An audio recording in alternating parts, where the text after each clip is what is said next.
welcome to another booktube video from me, Lauren, from Lauren and the Books. I hope you're all doing very, very well today. Today's video is a little catch up on what telly I've been watching the past 3 months. I've done 2 of these because I do them every quarter. Well, blow me down, we're 3/4 of the way through the year. The wedding will be here soon. Yes, this is the telly that I've watched in the months of July, August and September. So we'll start with what I watched in July. I haven't actually watched that much telly, which is, well, I guess that's not unusual for most people, is it? In the summer. Is that unusual? People being out? I think mainly I was just too hot to do anything.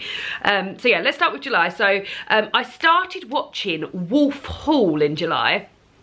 This was all a part of my reading vlog series that I'm doing for the 6 Tudor Queens books that I've been working my way through. I've read all but one of them now, so I've read all of them apart from Catherine Parr.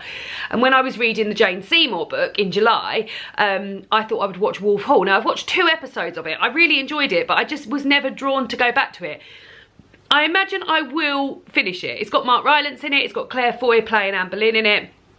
I've now gone to the part, I'm now on the books where this isn't going to be featured, the stuff that happens in Wolf Hall isn't going to be featured, but I thought the acting in it was really good and I thought the sets looked great, so I will go back to it. I'm trying to remember who played Henry VIII. I mean, irrelevant probably. I can't remember who it was, but yeah, I really liked what I saw, so I will go back to that. But having only watched 2 episodes, I think there might be 6 episodes in total, but yeah, 2 episodes of that so far. Will continue. A lot of people recommended it to me, so definitely will continue.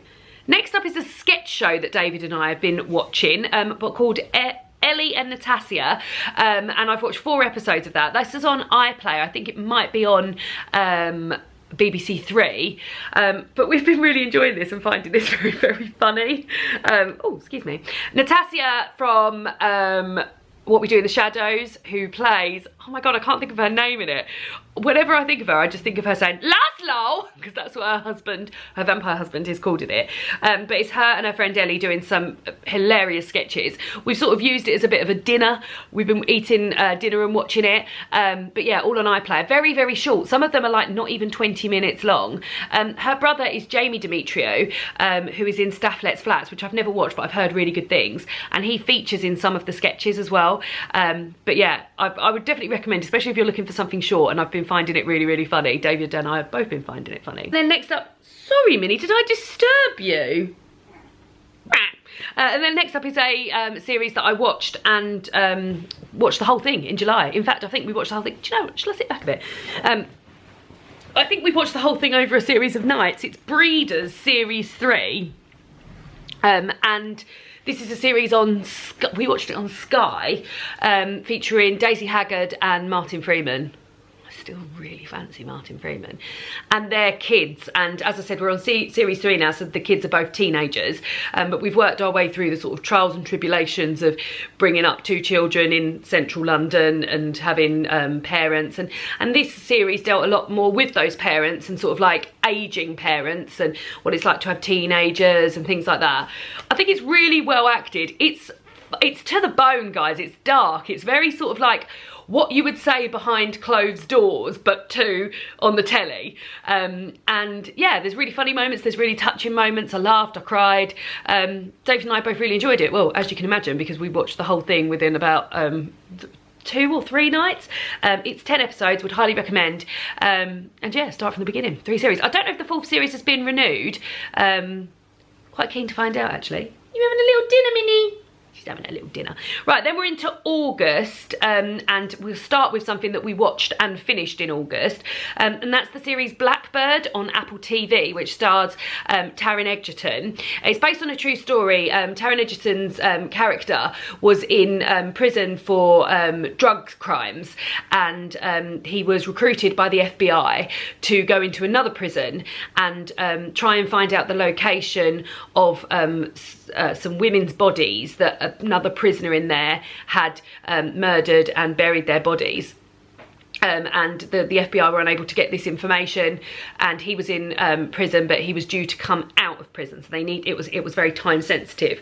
So yeah, we thought this was okay. I started the first 2 episodes, I thought this is going to be brilliant, and it's weird because I thought the acting in it was really good, but I just didn't love it. I thought the performances were better than the whole thing, really. And to look at, I can't remember the guy who plays the other guy. So there's 2 main leads in it, Taron Egerton being one of them, and the other guy who plays the murderer and rapist.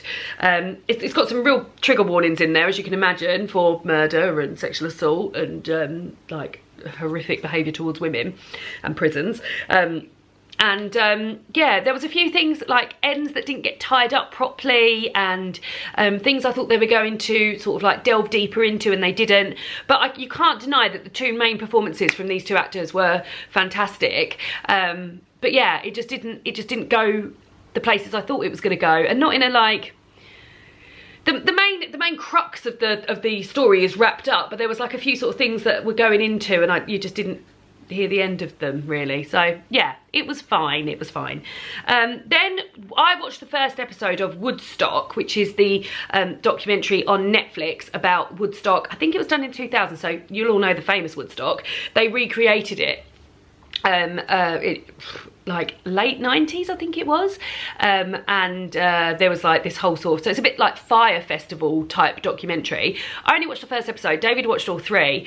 I didn't think much of it, and I could see where it was going in terms of the way people were, if you get a group of sort of like tanked up really drunk people in a place where there's nowhere else to go apart from drink loads, and I knew that that was going to end in sexual assault. So I knew that that would so I didn't watch the second episode thinking this is where this is going, because there was like violence covered in the first episode. You coming up? But yeah, so David watched all 3 of them. He said it was fine. I don't think he said it was as good as Fire Festival, so if that's the sort of thing you're after. But yeah, it didn't do much for me. Now, we are still in the throes of watching Celebrity Masterchef, and that's season 17 of Celebrity Masterchef. So this is Masterchef, but with celebrities. So it all feels a bit sort of a bit kinder, let's say. So there's sort of like mistakes that would not fly in the ordinary MasterChef or in the MasterChef's professionals. Oh no. That's sort of like, oh, well, I mean, you didn't cook the chicken, but the salad is seasoned beautifully, that sort of thing, with a whole host of celebrities on it. Now, it does feel like a long slog because they have like 4 weeks of getting 6 celebrities down to 3 celebrities. That bit goes on for a long time. We then got into the semi-final week, and then all Telly was cancelled because the Queen died. So there is now more stuff on there, but we haven't got around to watching it. So we managed to watch 11 episodes before all Telly got cancelled. But as I said, it's on iPlayer, and David's back from, he's been away working for a couple of nights. We were away on holiday, David's been away working, so we haven't had a chance to catch up. I've been enjoying it. I can't say it's my favourite group of people. One person I have been enjoying is Cliff Parisi, who plays, oh my God, what's his name? Fred Buckle. I wanted to call him Minty, because that's what he was called in EastEnders. Never even saw him in EastEnders. Fred Buckle in Call the Midwife. I've been very much enjoying him. I also think Danny from McFly is very good, and Melanie Blatt from All Saints is very good too. So yeah, there's been some good people on there, and there has been some shit people on there as well. They seem to, when they do these sort of like heats rounds, they tend to put like a week of completely shit people together, and then a week of really, really good people together. So like the worst person in the really good week is leagues and miles above the best person in the shit week. So as you get on, all the talent sort of seems misbalanced. But hey, we'll continue watching, and we will watch it to the end. So that's that. Then we've also been watching SheHulk on Disney Plus. I don't know how I feel about SheHulk. We've watched 4 episodes. My dad's watching it as well. He has recently watched episode 5, and he said episode 5 was the best one so far. But at the end of episode 3, I said to David, I'm going to give this 1 more episode, and if I don't like it, I'll give up. Now, episode 4 was fine, but it didn't really do much for me. I just don't... I think the CGI is pretty shit, to be honest. So it's about the SheHulk character, and she is, when she's not in her SheHulk form, she is an attorney, she has been recruited by a law firm that want her to act as an attorney at law in her SheHulk form.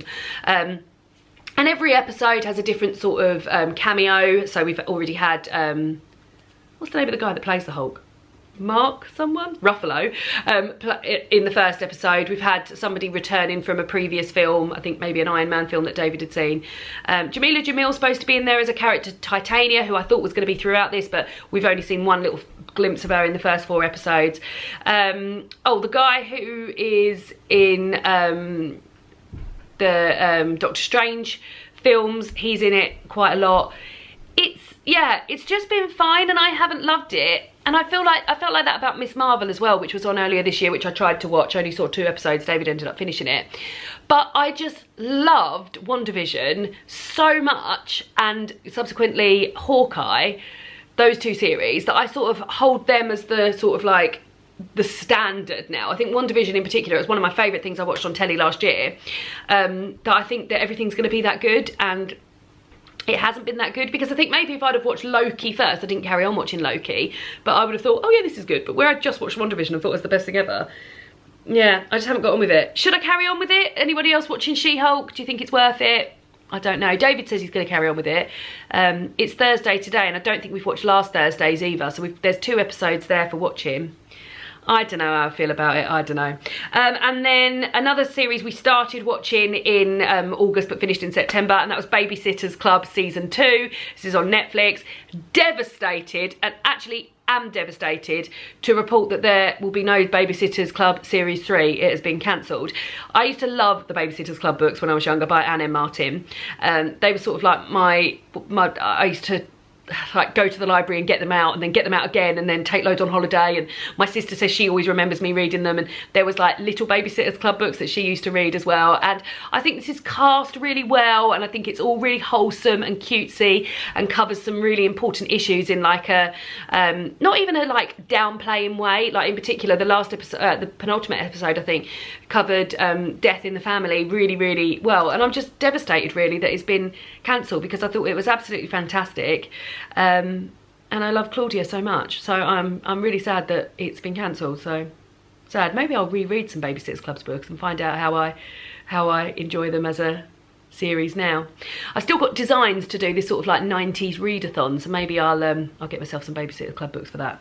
So then we're into so I started that in August and we finished it in September. That was another thing as well, that I was like, oh, I really want to watch that, and then David was like, oh, this is rubbish. But every time I put an episode on, he was like, oh, can I come and watch Babysitters Club with you? So yeah, now September. Welcome to Wrexham is something that we've been watching on Disney Plus, and in stark contrast to SheHulk, I can't get a bloody enough of Welcome to Wrexham. So I've watched 8 episodes so far. 2 more episodes went up today, and this is a documentary about Ryan Reynolds and Rob McInerney, a Hollywood TV star and a Hollywood film star, buying Wrexham Football Club in Wales, the failing Wrexham Football Club in Wales, and them both putting money and time into revamping it and getting the players that they need. And yeah, I've just really, really enjoyed it, and I'm really, really rooting for the football team. Like when you see like clips of them playing, I'm like, oh my god, come on boys, come on.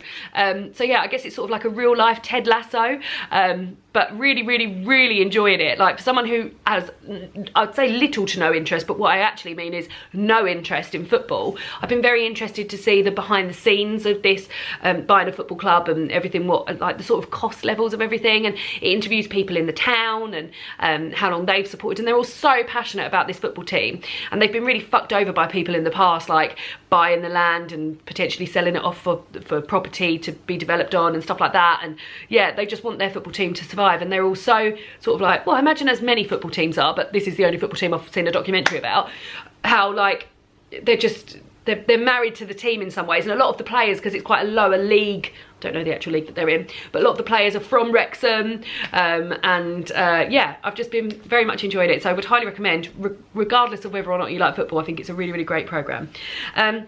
There's also the new series Jamie's One Pan Wonders, which which is linked to the new Jamie 1 book. I've watched 3 episodes of this.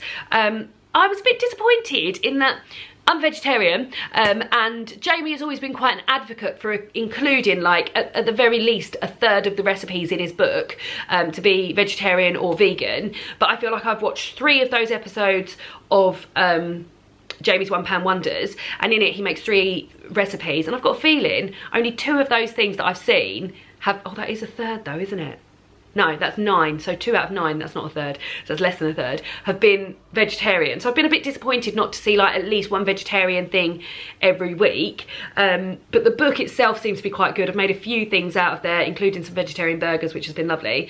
And I will carry on watching it. My sister was very impressed that she eats fish. And there was apparently a banging fish pie recipe on there recently. So if that's something you're interested in, then give it a go. That's on Channel 4 on a Monday evening, but it's all on all 4. Then I tried, and I didn't know how I thought I was going to get on with this, with House of the Dragon on Sky, which is the prequel series to Game of Thrones. Now, I watched the first series of Game of Thrones, and I sort of followed it the rest of the series. I'd read the first book as well, so I sort of knew where that was going. Obviously that's a big chunky thing. I sort of followed it in conversation. A couple of people that I work with are really, really into it, so would always sort of like report back and tell me what had happened, and I knew how it all ended and everything like that. And I sort of went to this House of Dragon thinking, oh well, we'll give it a go. And it's got Matt Smith in it, who I think is a really great actor, and I think he's got a face that will fit into any time period. And yeah, so I enjoyed like his performances, and the first episode was pretty gutty, to be honest. There's a giving birth scene which is horrific, and yeah, I just didn't bond with it, probably because I don't know who these people are supposed to be. I think they're Daenerys's like ancestors. But yeah, it was fine, but I won't be going back to it. The next thing though, however, The Rings of Power, I've watched 3 episodes of, and I've really, really enjoyed it. I think I went to both of these thinking, well, one of these is gonna, like, out of The Rings of Power and House of Dragon, one of these things is I'm gonna really carry on watching, and it's Rings of Power. I've been really, really enjoying it. Like, it's very beautiful to look at. I'm really invested in all the different storylines. We've got a storyline of, so it follows, I guess, the you know, Galadriel, who's played by Kate Blanchett in the film. She's the one with the scary face in the thing. And then the guy, this is difficult to discuss with me, the guy who's Mr. Anderson in The Matrix, Elrond? Elrond, it is Elrond. So them two as younger elves. Now, obviously, elves will live for a very long time, so this is them as younger elves. She's an amazing warrior, but is very, very, very committed to finding orcs and things like that, and Sauron. And yeah, he's liaising with the dwarves to get things, and then there's like other stuff going on. So you're following like a thread that's got all about the history of men, and then you're following something which is like the beginnings, I think, of hobbits. They're not called hobbits, they're called half-foots. And then there's like the dwarves, as I said, so there's lots of stuff going on. But yeah, I'm really, really enjoying it. I think it looks really autumnal as well, so that's been very enjoyable. David is not interested in it, and as they're all sort of like over an hour long, I can only really watch them when David's not here, so I really should be watching them now while he's away at work. But yeah, I've been very much enjoying that, so I will continue with it.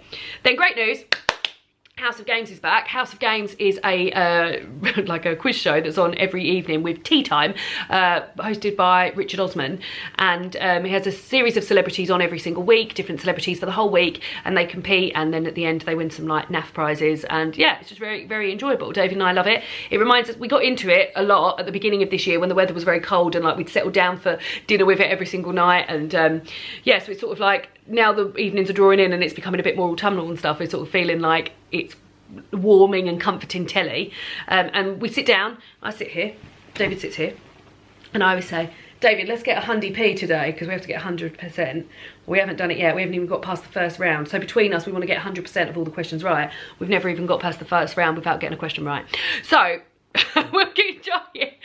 Without getting a question wrong, sorry. So yeah, we're both pretty good at some stuff, but some things are just but very enjoyable. And then the last thing we started watching, we've seen 2 episodes of, and that is The Great British Bake Off. I'm not quite sure what series it is, I haven't written it down, but there's been 2 episodes. We've watched Cake Week and Biscuit Week, and yeah, really enjoying the bakers this week. This year, it's very soon, isn't it? Because there's so many of them to start with, you literally get like a 20-second glimpse. You're like, oh, and this is so-and-so, and he's making biscuits. Okay, next person, this person's making biscuits too.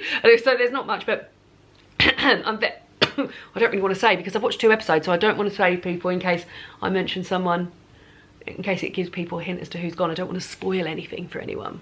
So that's the telly I've been watching recently. Let me know if you've watched any of the things that I've been watching. Are you more of a sort of like autumn and winter telly watcher? Do you still watch as much telly in the summer? Be interested to hear what you have to say. And I'll see you all again soon for another BookTube video. Goodbye!